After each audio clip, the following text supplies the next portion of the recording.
Welcome to CMMS Radio, a podcast, blog site, and general resource for all things CMMS, computerized maintenance management software, from selection to implementation, to help you make better choices, learn from industry experts, and have a successful CMMS journey. We'll bring in experts along the way to help us learn more about CMMS, facilities operations, and much more. If you need help with the CMMS project, send a message at CMMSradio.com using the What's on Your Mind link. Suggest a topic, share your CMMS story, or ask questions.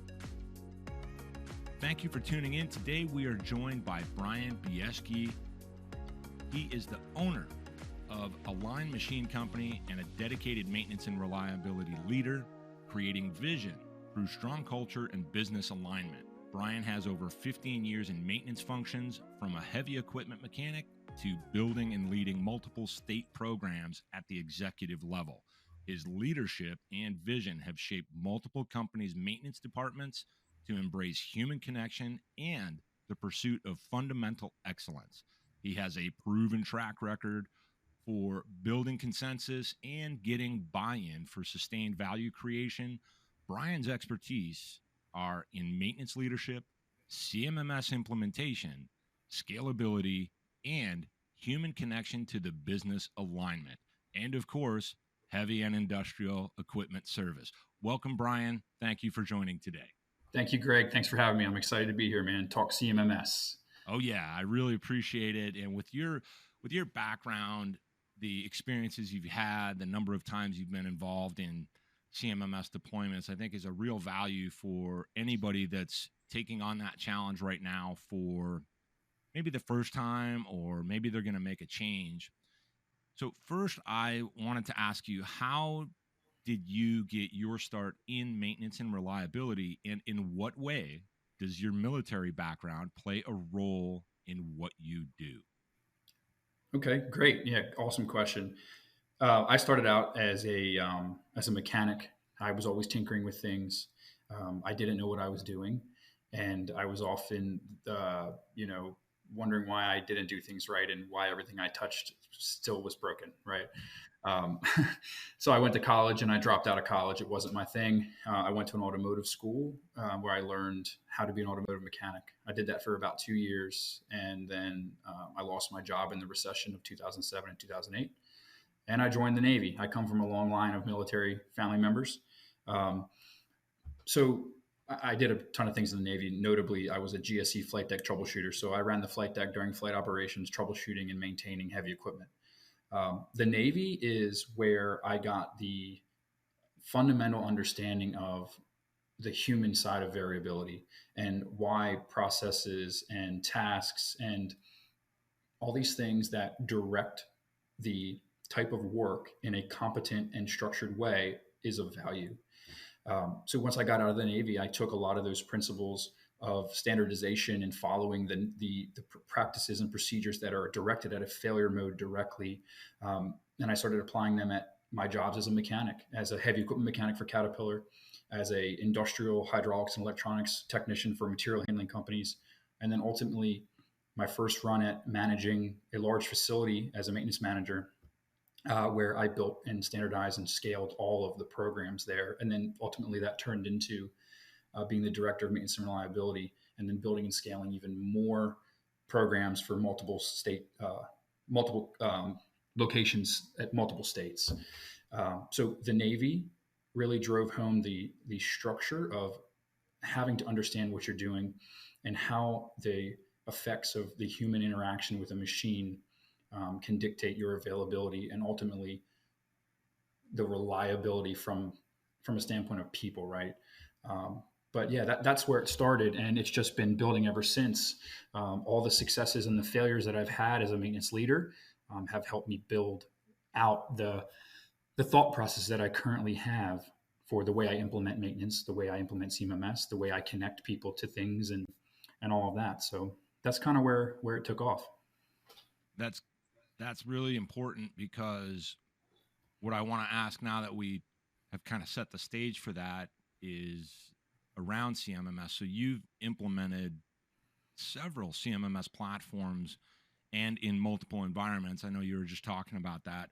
I'm interested in hearing your perspective on why different environments use different CMMS platforms. I don't want to call out specific platforms, but I do happen to know from some of our previous discussions that you have a lot of insight when it comes to this idea that CMMS is CMMS. It covers essentially a lot of the same things, but there's this differentiation and variability.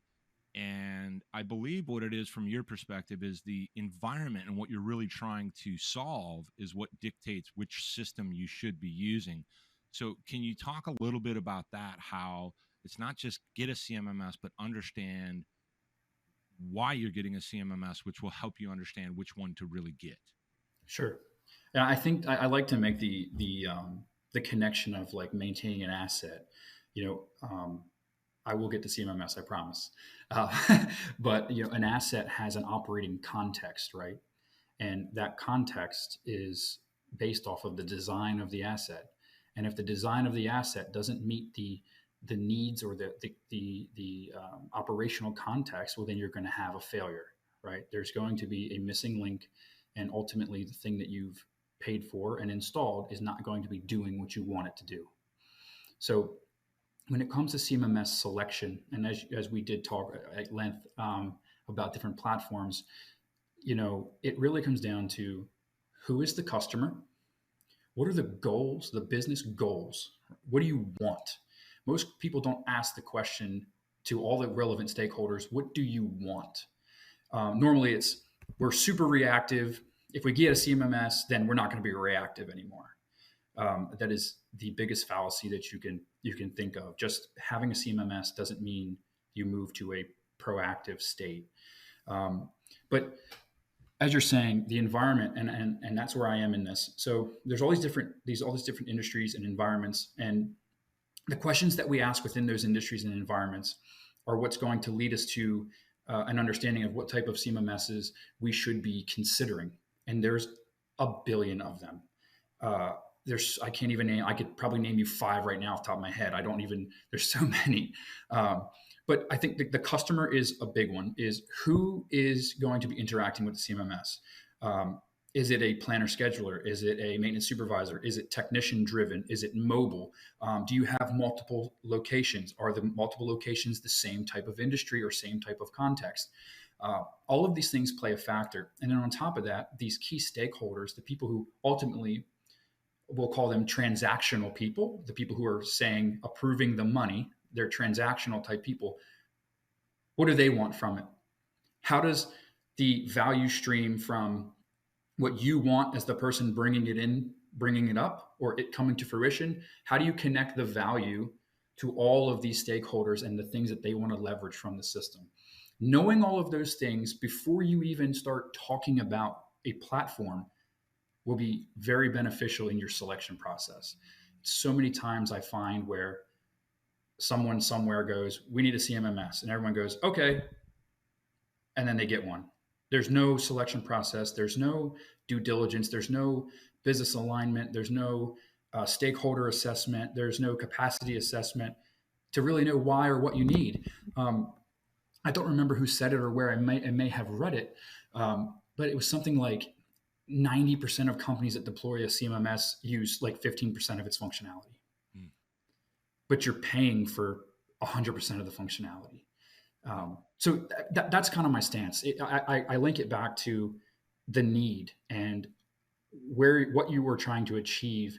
And I think that holding stage gate type processes where you don't move on to the next step until you have really sorted out the first step is very valuable, because it's very exciting and normal to want to go, oh, we got this. Okay, let's start doing this. Let's start doing this. Let's start doing this. Right.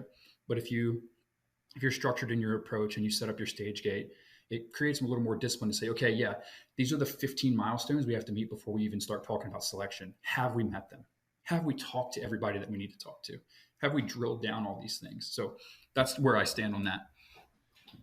I agree in a lot of ways, because this generalization behind, well, we don't have a system, let's get a system, and now we've essentially solved the problem. Well, depends. What did you do ahead of time before you reached that selection? And now that you've made the selection, and what I'm getting to is, you already mentioned it, that if 90% of the time, as just a generalized number, organizations that identify and select a solution, maybe they identified it in the wrong way, they are only leveraging 15% of its functionality, which can mean a couple of things. One, they picked the wrong system that has way too much, and they weren't focused enough on understanding their own needs prior to making that selection. Or once that selection is made, and this is what I've found in my years dealing with these types of implementations, is I find once the selection is made, they've issued their PO, whatever it is, they've got a solution that they purchased. Now they just don't do much. And sometimes it's their own issue internally, in that they didn't understand those process steps that they were going to utilize for getting to that implementation, let alone leveraging the platform once they start the implementation. But the other thing is, some of the organizations that provide these solutions don't have the things in place that are going to help guide and really encourage, I'd rather say push along that deployment, so that people can really get immersed in their new processes. And then you mentioned one other thing, that it's not this magic solution to your problems. And I'm bringing it all the way back to this human element that you're very, very aware of, and make it endemic to your processes when you're implementing these things, right? So what advice would you have for anyone either selecting their first CMMS platform for a given environment, or what advice would you have if they're moving away from their existing CMMS platform? So I would say the advice would be, if you're going and you're starting from nothing and you're going to get a platform, you don't need everything. You need to make sure that the functionality is in alignment with what you're after. I've seen very complicated CMMS programs get implemented at people who just need a work order system.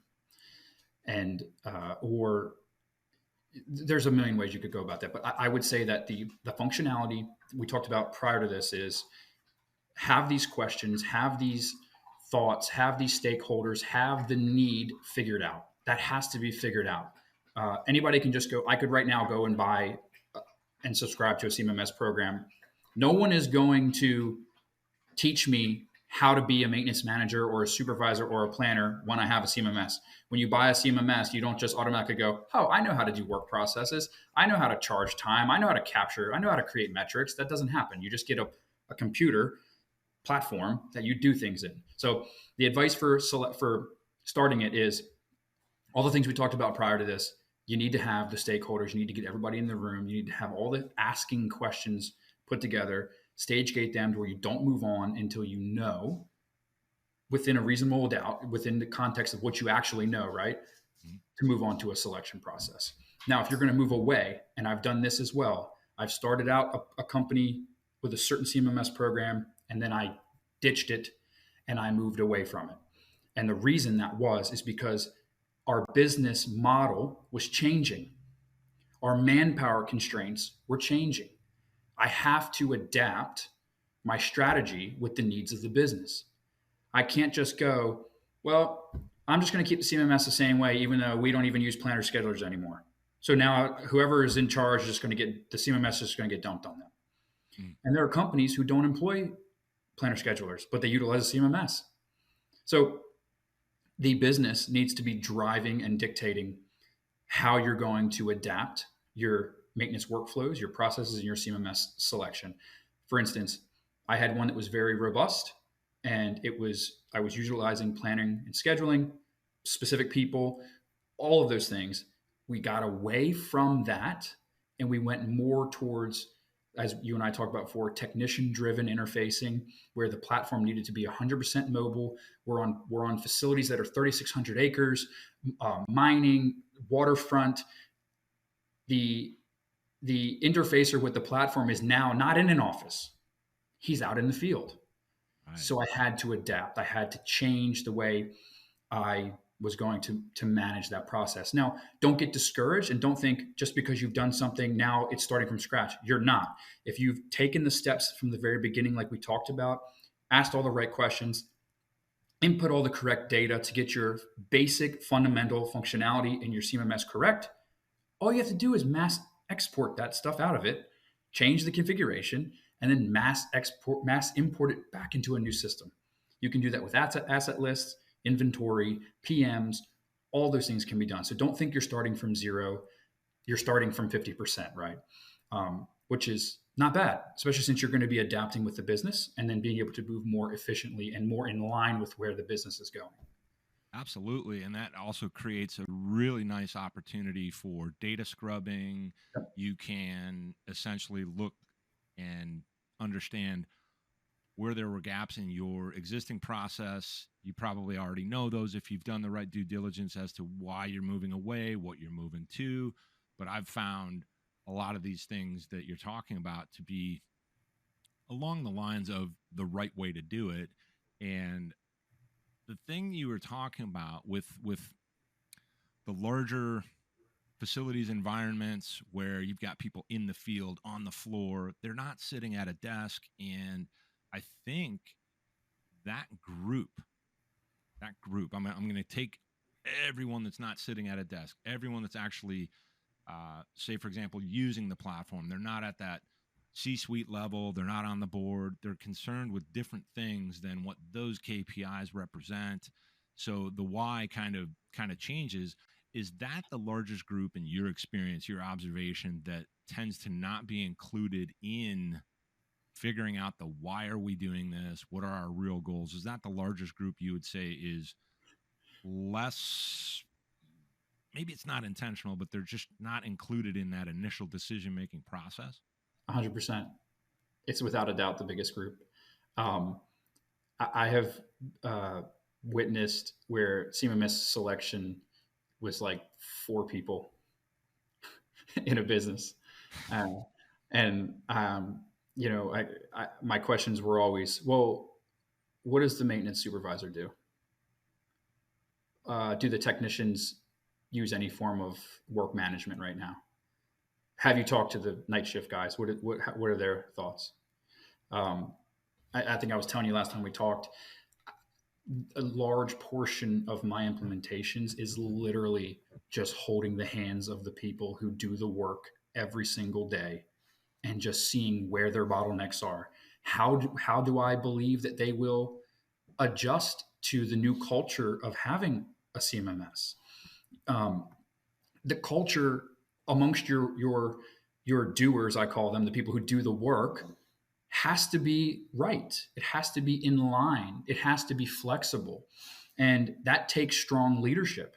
It takes strong leadership to connect those people to why a CMMS is beneficial for them and then ultimately the business. And you are 100% correct.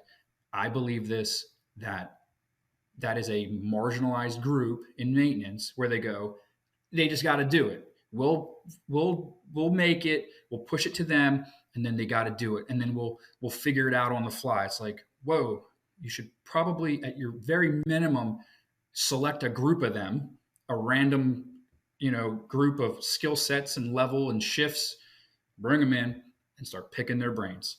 They are the real, we talk about customer. They're the real customer if you're doing that type of process, right? But yeah, they are not leveraged as often as they should be. And that's what I mean when I say stakeholders, depending on the business, right? The needs of your business and the outlook of what you're trying to achieve. Relevant stakeholders include technicians. They include the supervisor. They include the planner. They include systems administrators, the parts guy, procurement, logistics. All of those things, if you're going to leverage the functionality of a CMMS to its full potential, you need all those people. You need finance too. I've connected CMMS programs to tons of financial systems, and they got to be involved.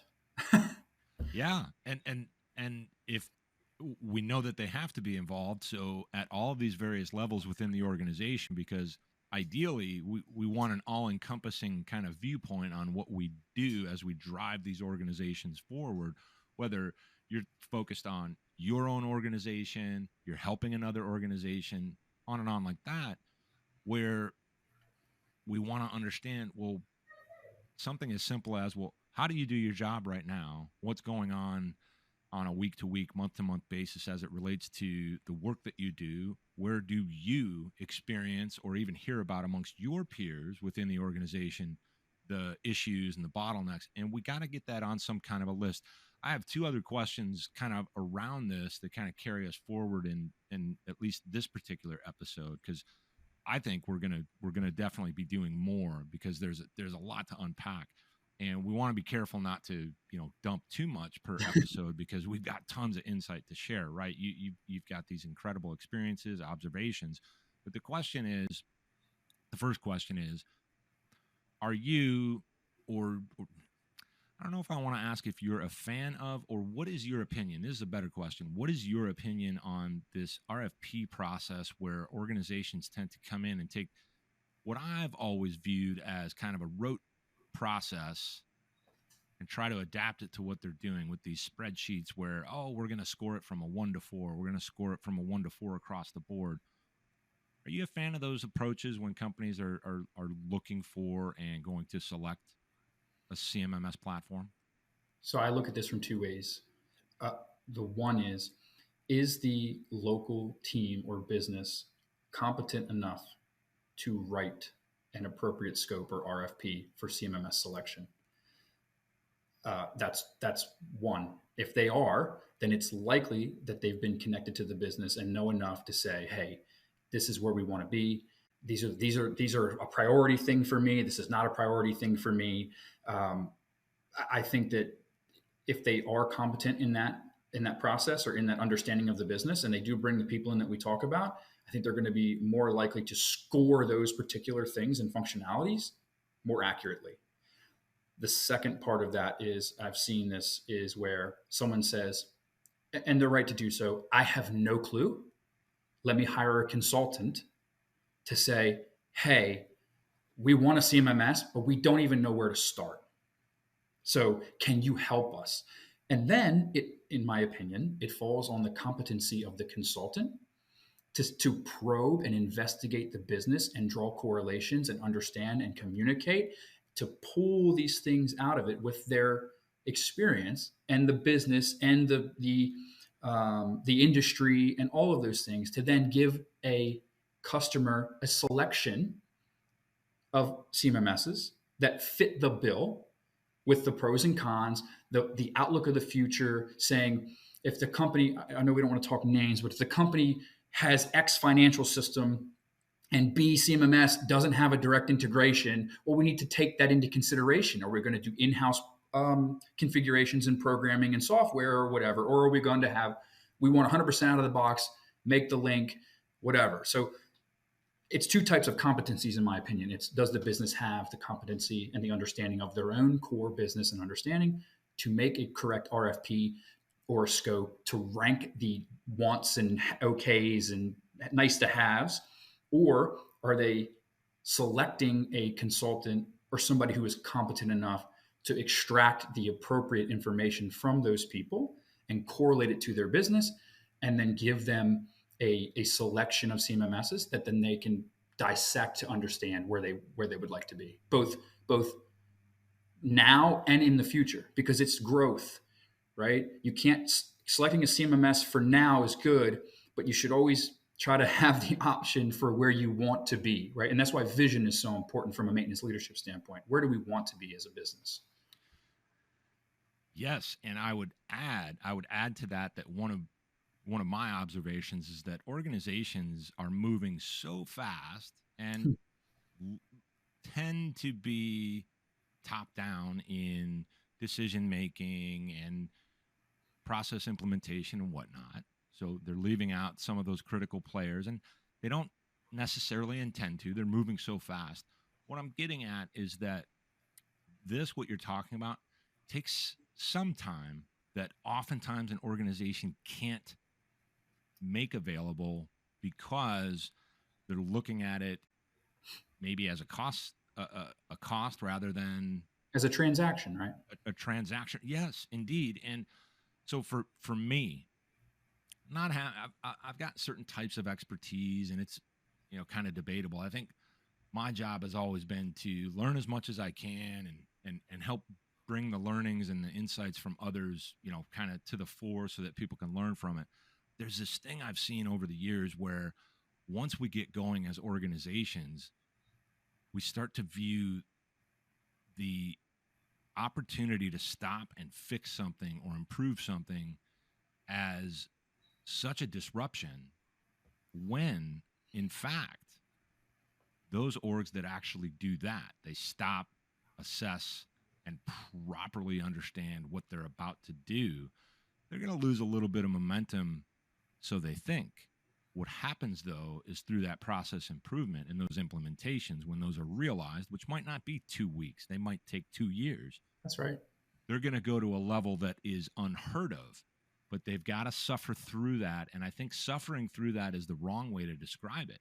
They have to be willing to go through that in order to achieve this goal, which will then set them up for yet another one that ultimately gets us as organizations, anybody, everyone, I don't care what you do, why you do, you can achieve a state of constant, continual process improvement, but you've got to put the things in place. Yes. And that's going to take some time, and they have to be willing to, I'm going to go back to suffer that perceived pain. Now, there's another thing where I wanted to lead to another question, because I said there were kind of two questions.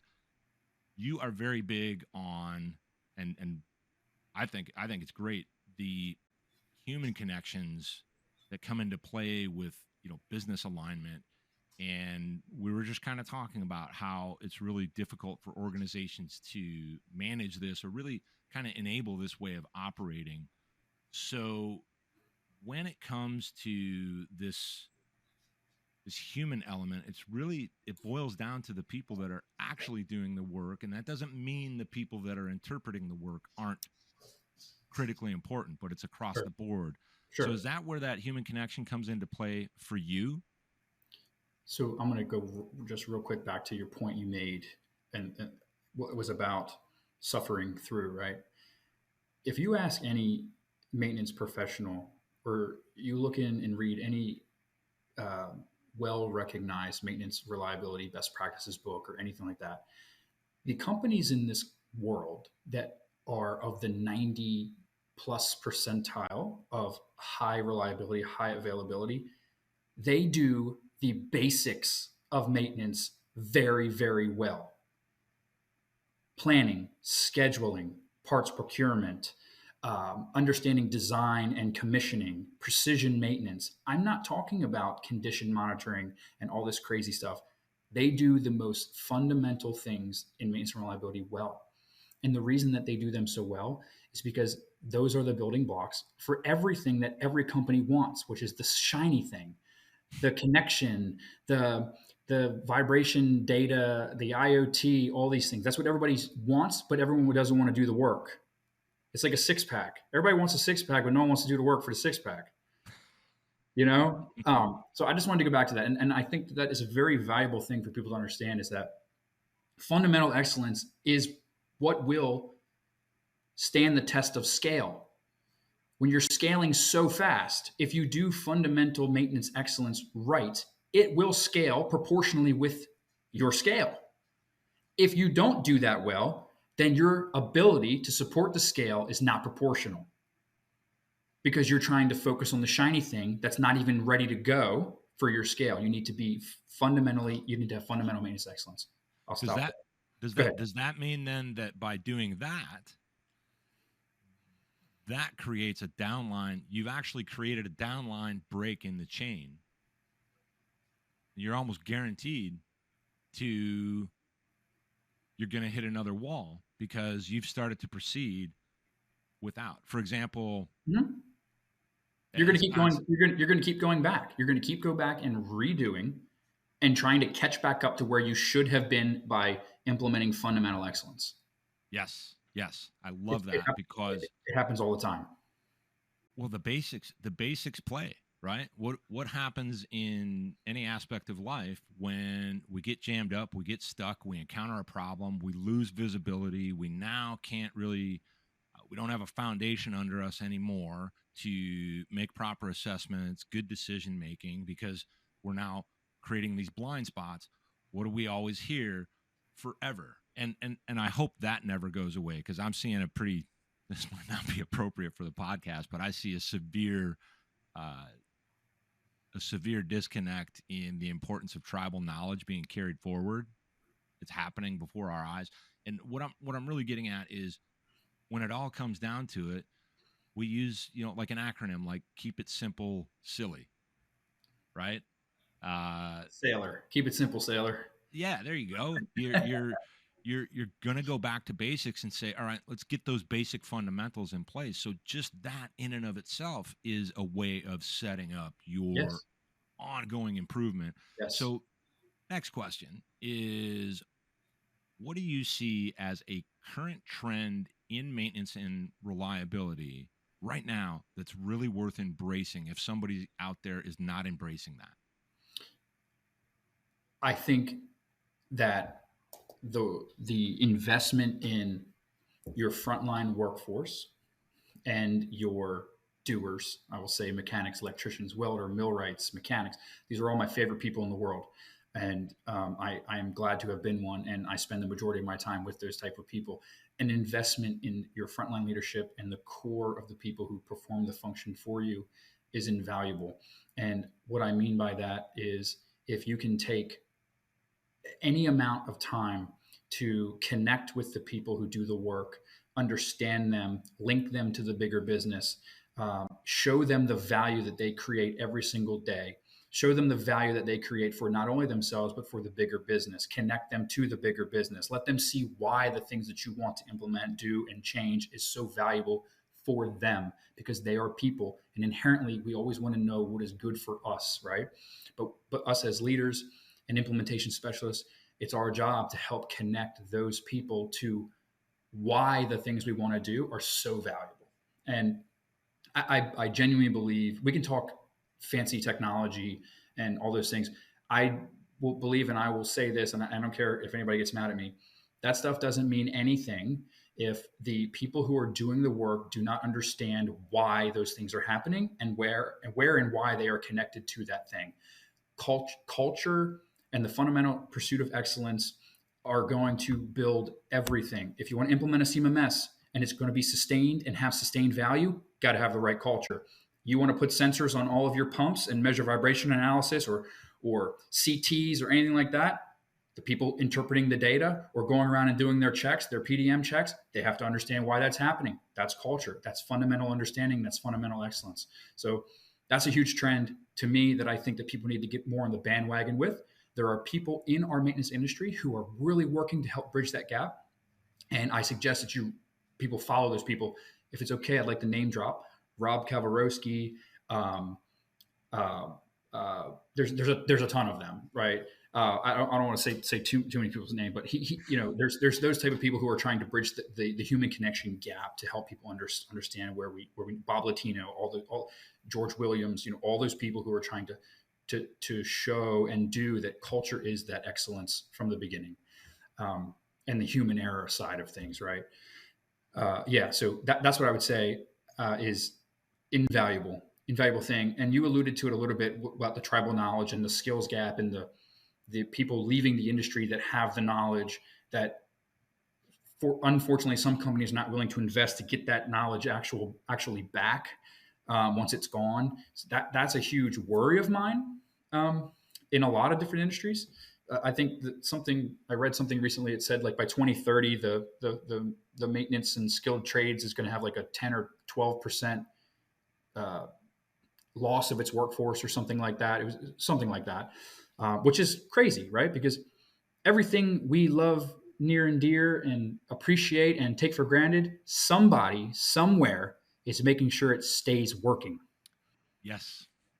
And that well, and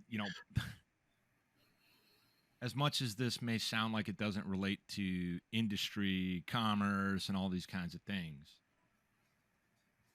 I have similar concerns, and I kind of encapsulate it in this concept called the death of culture.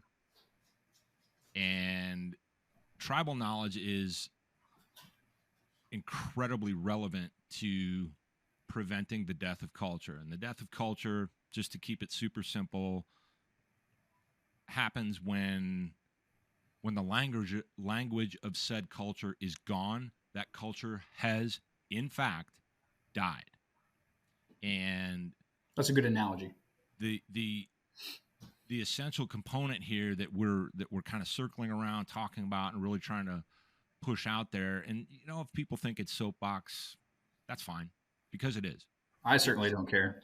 It's really important that well, and actually, that's because you care so much about what's going to happen in the future. So if you're going to lose 10 to 12%, maybe even more of that workforce that holds and carries that tribal knowledge, what's inside of that tribal knowledge? It's the why.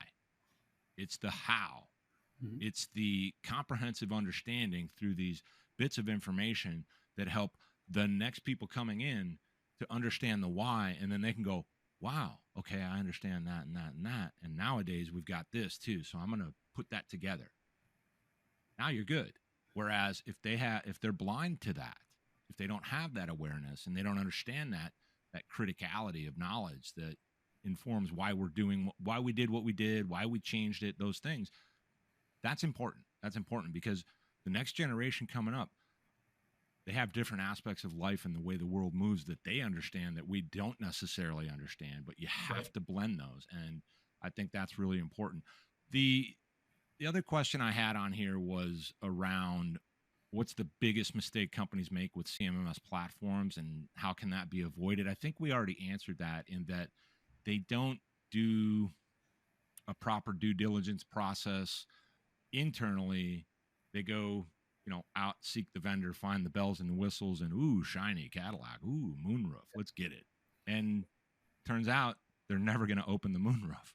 Right. I was having a conversation with my mentee today, and I told him, just being silly and facetious, the litmus test for knowing if someone knows anything about maintenance and reliability is ask them if you can predict failures, or ask them if maintenance increases reliability.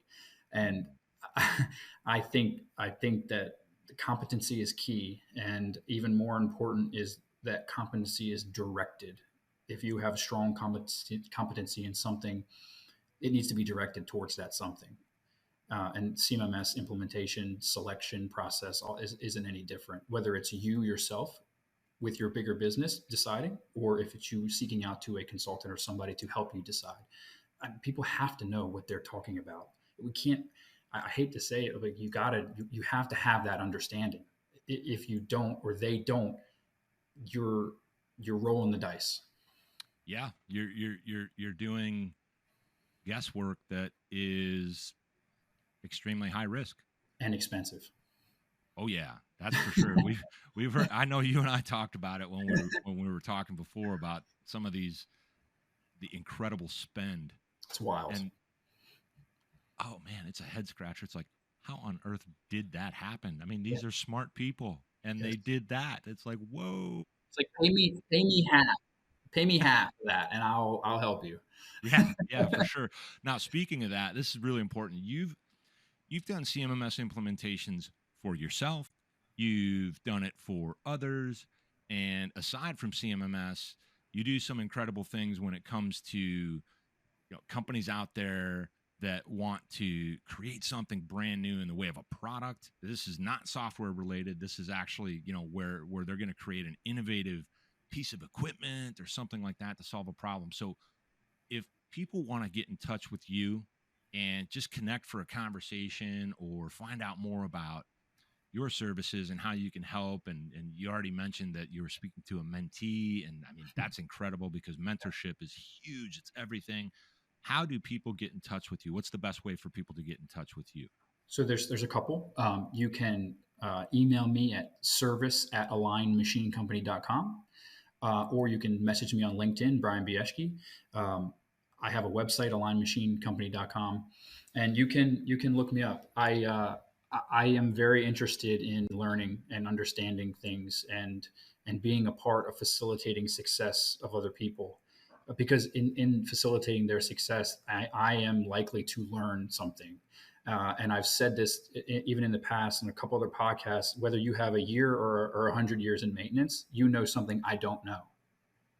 And I want to know it. But yeah, you're right. I'm a tinkerer. I'm a wrench turner. I'm very interested in crawling around on your machinery and helping you solve problems. I would say that we are very interested in bridging fundamental and complicated gaps in either your physical maintenance, your understanding of that maintenance, your conceptualization of the information you're getting, new ideas, old ideas, all of those things, and I would love to help. So, excellent. Well, there you have it, folks. Bryan, I really appreciate the time today and sharing all of these wonderful insights. We're definitely going to be doing this again on some other topics related to CMMS, but I'll try to bring in some of those other things that you do, because I think maintenance and reliability is really at the heart of why a CMMS platform exists, why it can be used, because once you have that, now you're protecting the things that you have in place, and that benefits the people and all that happy stuff. So thank you again for today. I'm really looking forward to the next one. And for everyone listening, check out our website. We'll have some information up there for you, but we're also going to put in some info about how you can get in touch with Bryan if you need help. Thank you, Greg. Awesome. You got it. Did you find this episode helpful? Please send us some feedback, suggest a topic, or ask a question, and follow us on your favorite podcasting platform. Reach out to CMMS Radio if you need a co-pilot on your CMMS project, and keep listening to CMMS Radio.